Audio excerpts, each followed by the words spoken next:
Going into the 2021 college football season, we all thought we had it figured out on who would be the top draft prospects, who would perform, and who would be a bust. But like every year, that is not how it happened, as half the players who are projected to go in the first round now were not in the offseason. In today's video, I want to continue my NFL draft coverage. You guys seem to love these videos, so over the next few weeks and months, I'm going to be doing a lot of NFL draft content, so be sure to subscribe if you don't want to miss out on that, and help me hit 100,000 subscribers as we are now on the road to 100K.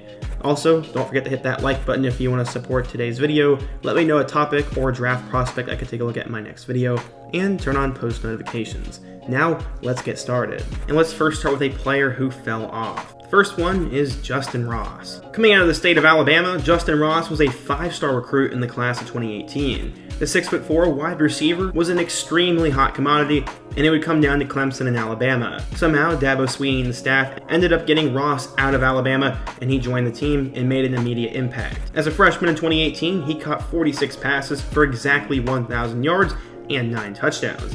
In 2019, he'd increase his reception number to 66, but only had 865 yards receiving and 8 scores. In 2020, he'd have to have surgery, and many wonder what his career outlook would be, but he would return for 2021, where he's expected to be the top target of DJ Uiagalelei. Because of DJ's struggles, it may have affected Justyn Ross's draft stock. He only caught 46 passes for 514 yards and 3 touchdowns. This is not the kind of season that Ross needed, so he's gone from a potential first-round pick to probably a day 2 or day 3 selection, and honestly, it reminds me of Deon Cain a little bit. I still think he has the potential to be a good player in the NFL, but his productivity has fallen off each year, and I'm not quite sure what he's going to do in the NFL. Jordan Davis was a good player going into 2021, but not exactly a first-round pick.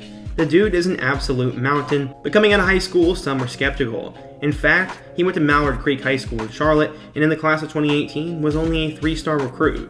Georgia decided to take a flyer on him, and he lived up to all the potential. In his career with the Bulldogs, he had 91 total tackles with 7 sacks.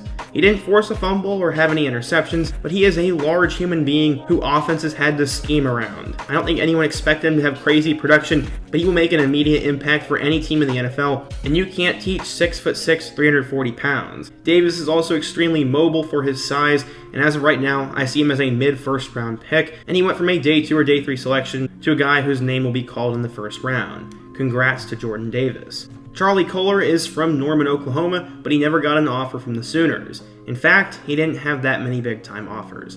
The military schools went after him pretty hard, but when Iowa State came knocking, he decided to sign with Matt Campbell and became a part of his first class. He was a 3-star kid, and no one expected him to be an NFL prospect or to rewrite the record book. That is exactly what he has done. In 4 years with the Cyclones, he's caught 168 passes for 2,181 yards and 23 touchdowns.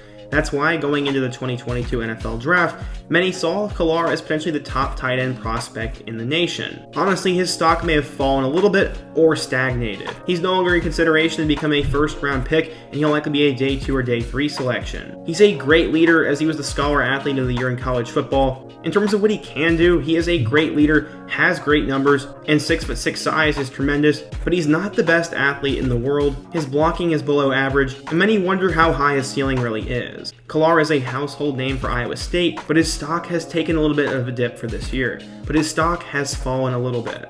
Going into 2021, Chance Campbell was probably seen as an undrafted free agent. I mean, there was really no reason to think he would get drafted. Coming out of Towson, Maryland, Chance Campbell was a smart dude both on and off the field. He was one of the top players in the state and even had a football offer from Harvard, but at the end of the day, he decided to stay home and play for Maryland. He wasn't even a top 100 linebacker and was barely a 3-star recruit, but he would make an impact for the Terps. He would begin to play a lot in 2019, but in 2020, he would have somewhat of a breakout season as he finished with 42 tackles. Itching for an opportunity to play at a higher level, he transferred to Ole Miss, where he made an impact. He finished the 2021 campaign with 109 tackles, 2 pass deflections, 6 sacks, and 2 forced fumbles. Campbell became one of the top defensive players in the country, helped elevate Ole Miss's defense, and has now likely played himself into a day 2 selection. The guy has a relentless motor and some of the qualities you look for in a linebacker, and I'm excited to see what Chance is going to do at the next level, and he was a great story. Up next, we have Jahleel Billingsley from Alabama. Coming out of Chicago, Illinois, Billingsley made history as he was the first player in nearly 20 years from the state of Illinois to go to Bama.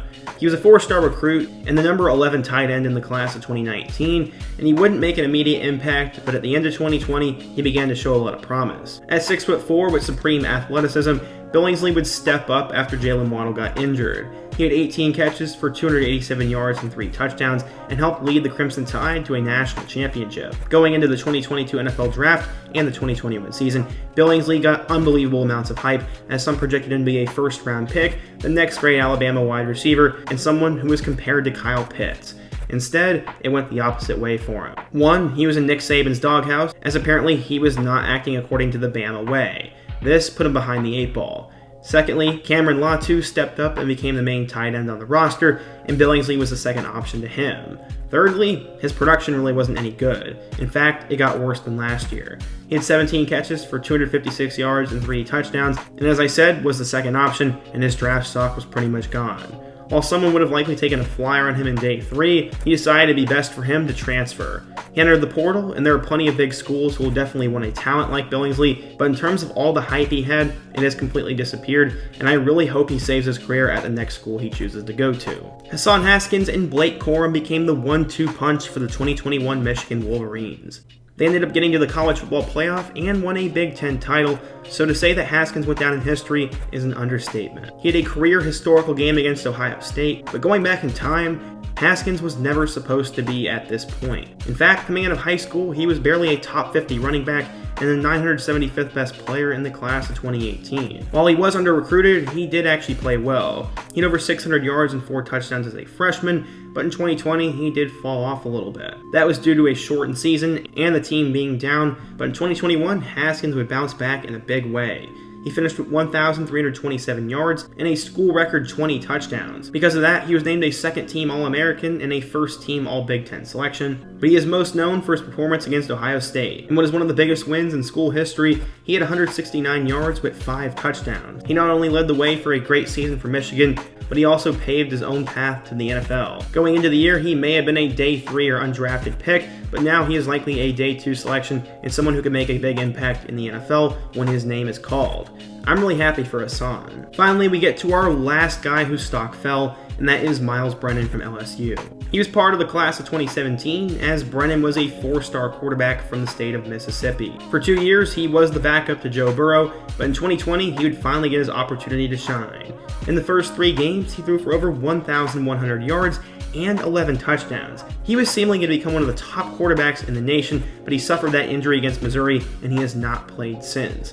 He did rehab well, and many believed he was going to be the starting quarterback in 2021, but then he apparently got into some sort of fishing accident over the summer, which would hold him out for the 2021 season. Had he played, he had a lot of hype, and many thought he could be a day 2 or day 3 NFL draft pick if he put it all together.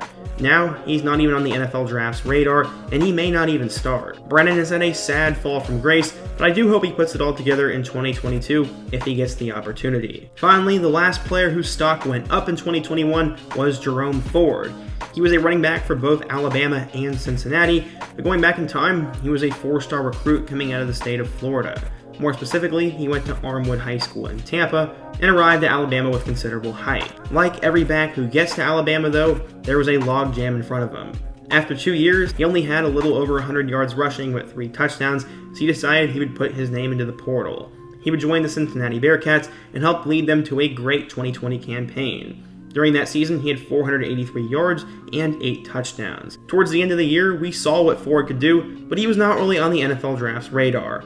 He'd have to have a big 2021 season for that to even happen. That is exactly what he did. He ran the ball 215 times for 1,319 yards and 19 touchdowns. He became one of the top backs in America, put Cincinnati on his back at times, and even got an opportunity to compete in the college football playoff. While he was pretty much held in check during that game, Ford is likely going to be a second-tier back in this year's draft. He went from an undrafted free agent to a day 2 selection, and I'm really happy for Ford, and that makes 2 straight years a Cincinnati running back has been drafted after Jared Dokes went in the 7th round last year. So yeah, that wraps up today's video as we talked about 4 players whose stock went up and 4 players whose stock went down. I'm going to be doing this video in this series all the time over the next few weeks and months, So let me know a prospect you want me to include in one of these videos and what your thoughts are on all these players. Also, don't forget to smash that like button to support today's video, subscribe if you are new, and check out all my other videos on the end screen. I hope to see you guys again soon, but until next time, peace.